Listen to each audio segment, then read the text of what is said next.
On September 21st, 2005, an American Airlines flight took off at 3:30 in the afternoon from Los Angeles Airport, heading to New York.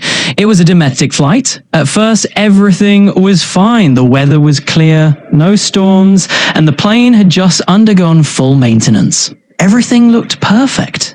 The captain greeted the 140 passengers with the usual announcement. Ladies and gentlemen, welcome aboard Flight 292 from Los Angeles to New York. We will cover a distance on 4,000 kilometers in about 6 hours. We wish you a pleasant journey. The cabin crew is here if you need anything. The passengers were reassured, but about 20 minutes prior to takeoff, the captain came back on the speakers. Ladies and gentlemen, we're facing some technical difficulties, but everything will be fine. We just need you to be ready in case of emergency. Unease spread among the passengers. One of them had a handheld video camera and began filming inside the plane.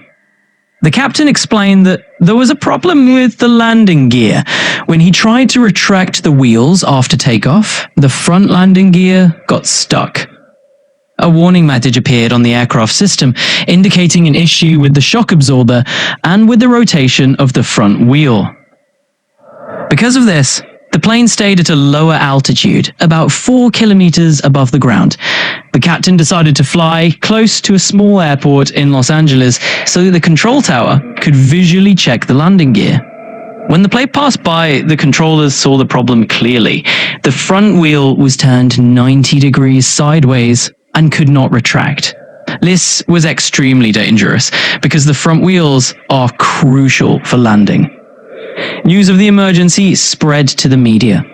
TV channels began broadcasting the plane live. Inside the aircraft, each passenger had a screen, and all the channels were showing their own plane live, with experts discussing whether they would survive. Imagine sitting on that plane, watching the news, expecting your own crash. It had never happened in aviation history before. The captain and his co-pilot remained focused. They needed to reduce the fuel load to minimize the risk of fire or explosion during landing. The plane had around 15 tons of fuel because it was prepared for a long flight. So the pilots kept circling over the ocean to burn as much as possible. After reducing the fuel, they headed back to Los Angeles International Airport, which had the longest runway suitable for such an emergency. The captain shut off the passenger screens so they wouldn't watch the landing live and panic further. One passenger, filming with his camera, recorded a farewell message to his wife, believing these might be his final moments. The waiting and anticipation of possible death weighed heavily on everyone. When the time came, the pilots prepared for landing. The main danger was that once the faulty front wheel touched the runway, the aircraft could skid, collapse onto its nose, or even burst into flames if debris punctured the fuel tanks. The captain landed the plane first on the rear wheels, keeping the nose up as long as possible. When the front wheel finally touched the ground, smoke and burning rubber immediately filled the air.